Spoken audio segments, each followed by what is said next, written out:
Bom dia, boa tarde, boa noite. Aqui é da dupla do Victor dos Santos Marucci e Plínio Gonçalves Ribeiro. Eu vou resolver uma questão do livro Chemical Thermodynamics for Metals and Materials, do Hae-Gyun Lee. É a questão 2 da parte 3.1.1. E na questão se lê: uma quantidade em excesso de carbono puro é reagido com H2O gasoso a 1000 graus, conforme essa equação aqui. A fase gasosa não contém nenhuma impureza e é mantida a 1 atm de pressão total. Calcule a pressão parcial de equilíbrio do H2O gasoso. Os seguintes dados são fornecidos. Ele dá as equações parciais e os ΔGs no estado padrão delas, que estão em função da temperatura. E é muito importante salientar que esses ΔG já estão no estado padrão. Então, a gente começa convertendo a temperatura de graus para Kelvin para substituir nas equações do ΔG1 e do ΔG2, encontrando esses valores aqui. Como os ΔG1 e 2 já estão no estado padrão, a gente vai analisar as nossas equações. No caso, as duas parciais, como a gente viu, o CO está no produto e o H2O está aqui nos reagentes.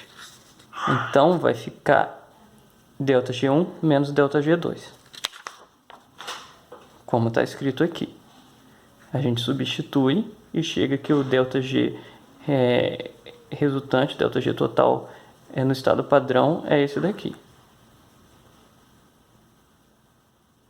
A gente pode usar essa fórmula aqui para achar a constante do equilíbrio, que diz que menos o ΔG sobre RT, isso exponencial disso igual a constante do equilíbrio.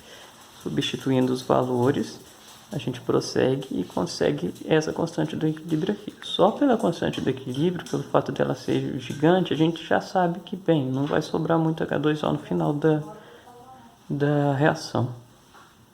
Então, a gente vai usar essa fórmula aqui que relaciona a constante do equilíbrio, a pressão total e a quantidade de mols do composto.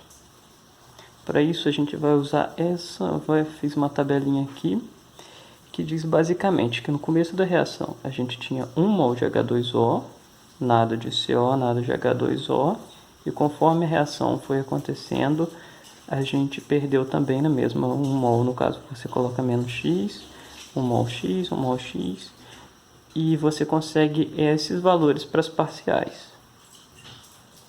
Para as quantidades molares parciais, no caso, porque como a pressão total está do lado de fora, isso daqui acaba sendo Kc e não o Kp. Então a gente substitui aqui os valores e consegue essa equação aqui. Resolvendo ela, a gente vai chegar nessa equação aqui de segundo grau. Como você pode perceber, tem um valor muito grande aqui, na verdade é multiplicado por x, valor muito grande aqui multiplicado por x, negativo, e um valor igual também muito grande. Então você pode perceber que 1 vai satisfazer essa equação logo de cara. Na verdade não é 1, é um valor extremamente próximo de 1, por causa do menos x ao quadrado. 0,99991 praticamente.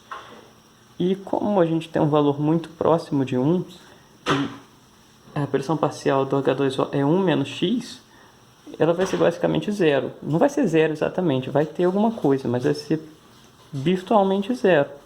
Então esse é o resultado. Então a gente consegue inferir com isso que todo o H2O vai reagir virtualmente, né? Sempre sobra alguma coisa, mas virtualmente todo o H2O vai reagir.